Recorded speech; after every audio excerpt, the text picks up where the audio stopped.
Hi everyone. Today I'm going to be talking about breast cancer awareness. Now, odds are you have come in contact with someone who has or soon will be affected by someone with breast cancer. Now let's think about the last time you have been checked for breast cancer. Have you ever? Not many of us take this into consideration, that this disease can affect many different ages and all genders. Now, as seen in slide 2, the national U.S. inpatient statistical data, which was recently updated in 2010, shows the number of primary diagnoses in all listed breast cancers on the rise again from 2004. Now, groups such as the Susan G. Komen for the Cure advocate to try to reduce these numbers through their awareness campaigns. And according to the National Breast Cancer Coalition in Washington, D.C., 117 women in the United States died of breast cancer every day in 1991. Now today, that number is 110. So the percentage of breast cancer-related deaths have dropped by 2%. But the staggering information can help to bring awareness to not only women, but men. This is the key to the disease: prevention. And this really does begin with one person at a time. Now, there is a downside to the awareness of breast cancer. Many of the campaign's objectives have had a hard time keeping pace with the advances in its research. Many scientists have found that this disease just isn't one specific type, but many. Although campaigns are still dedicated to educating and empowering women and men to take the initiative to own their breast health, by regularly, of course, practicing self-exams, scheduling annual visits, and mammograms, we still have not found a cure for this rapid disease. And until science can catch up with it, well, awareness will be the only way that we can stop it. So cancer is not gender biased. Men can get breast cancer too.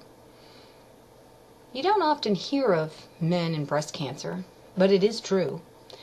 And in 2010, Marco Cherubini, a DeLand, Florida resident, underwent a stage 3 double mastectomy. Now, Cherubini, a retired optician, celebrated a full return to health at age 68. But he still continues to urge his brethren to be vigilant and aware and educate not only themselves, but the public as well. And even famous people such as, slide 3, Richard Roundtree, an American actor best known for his portrayal of private detective John Shaft in the 1971 film Shaft, was diagnosed with this rare form of male breast cancer in 1993. And he also underwent a double mastectomy and chemotherapy. He also advocates for the Susan G. Komen group and speaks out locally, globally, and nationwide. And male breast cancer is rare, and it only accounts for 1% of all breast cancers. Although it appears primarily in men between the ages of 60 and 70, male breast cancer can occur at any age. 1 man in 1,000 will develop breast cancer. The percentage of men who die from it is sobering. And about 20% of these men who are diagnosed won't recover from it. And this lack of knowledge about this disease has led to many diagnoses at more advanced stages.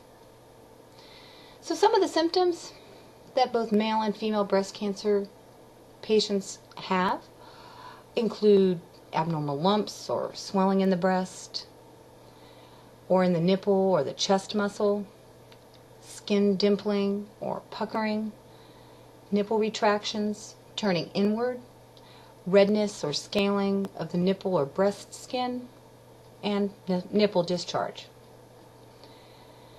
Now, women are at higher risk. Statistically, women are more susceptible to this type of cancer. The degree to which breast cancer affects men is still a small fraction of the impact on women. In fact, 1 in 8 women will develop breast cancer over her lifetime. And it is the second leading cause of death from cancer among women, according to the National Cancer Institute.